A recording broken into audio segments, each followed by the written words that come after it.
वक्फ संशोधन बिल को लेकर देश में जुबानी जंग छिड़ गई है। आपको बता दें कि जितना आसान ये लग रहा है कि बिल पास हो जाएगा, उतना आसान है नहीं, क्योंकि अभी कई पेंच इस बिल को कानून बनने में फंसाते हुए नजर आ रहे हैं। दरअसल ये अभी राष्ट्रपति के पास जाना है और उससे पहले all India Muslim personal law board ने बड़ा ऐलान कर दिया है, तत्काल मांग की है कि राष्ट्रपति से मुलाकात की जाए। राष्ट्रपति से तत्काल मिलने का समय मांगा गया है और सीधे तौर पर राष्ट्रपति से मुलाकात के बाद ये कहा जाएगा कि इस बिल पर हस्ताक्षर ना करें।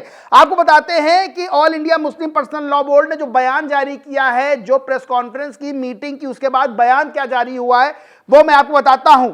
किसी जालिमाना कानून को बर्दाश्त नहीं करेंगे, कयामत तक कभी बर्दाश्त नहीं करेंगे। राष्ट्रपति से तुरंत मिलने का मांगा समय, वक्फ संशोधन विधेयक पर पुनर्विचार करने की मांग।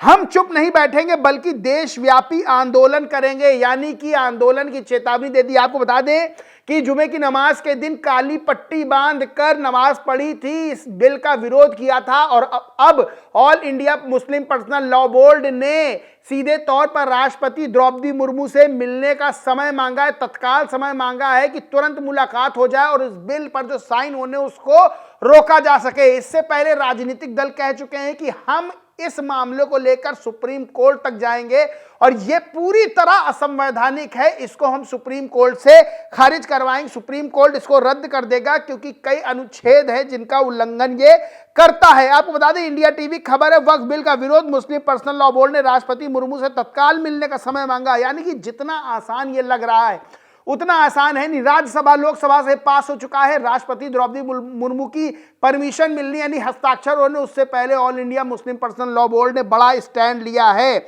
और सीधे तौर पर कहा है कि हमको समय चाहिए, हम मिलना चाहते हैं।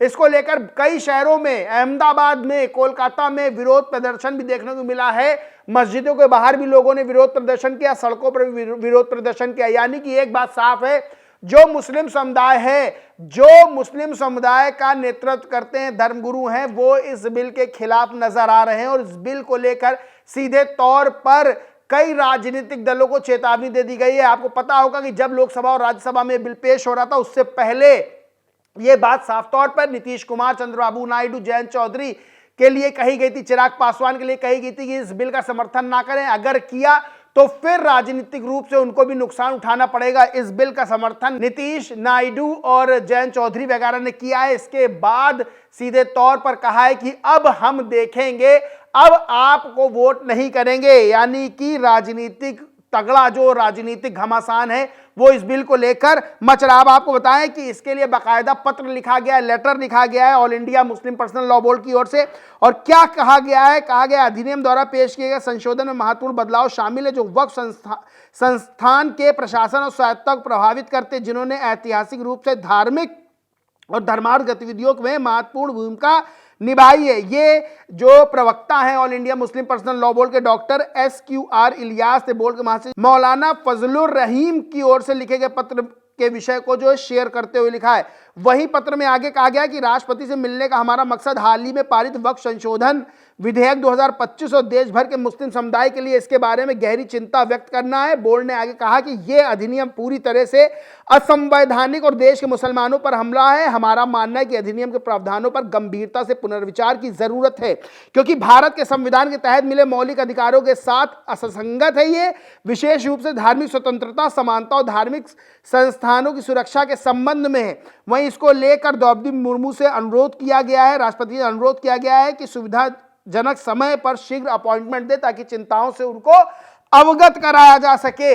देखिए, इस बिल को लेकर दो धड़े बटे नजर आ रहे हैं। एक तरफ एनडीए है, एक तरफ विपक्ष है। विपक्ष के साथ मुस्लिम संगठन खड़े हुए नजर आ रहे हैं और सीधे तौर पर इस बिल का विरोध कर रहे हैं।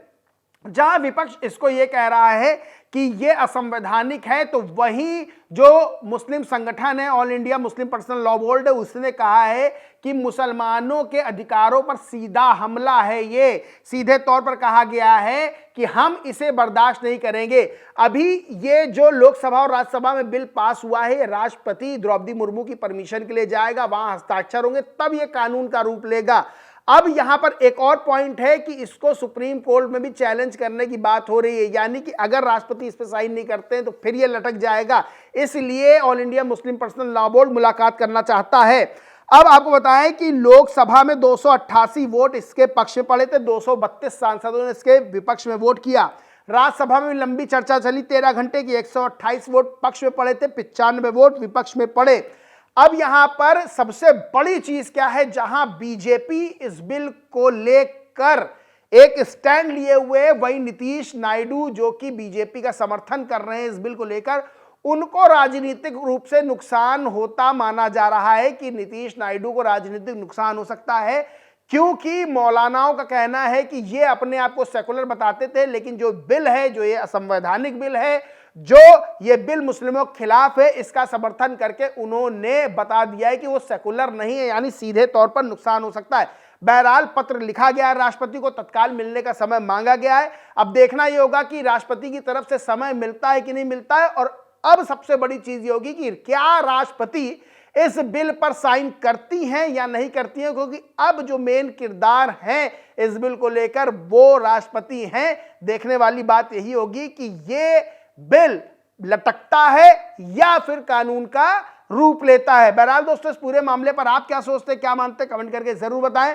वीडियो अच्छा लगा तो लाइक करें, कुछ शेयर करें, और चैनल को सब्सक्राइब नहीं किया तो सब्सक्राइब करके बेल आइकन जरूर दबा लें। धन्यवाद।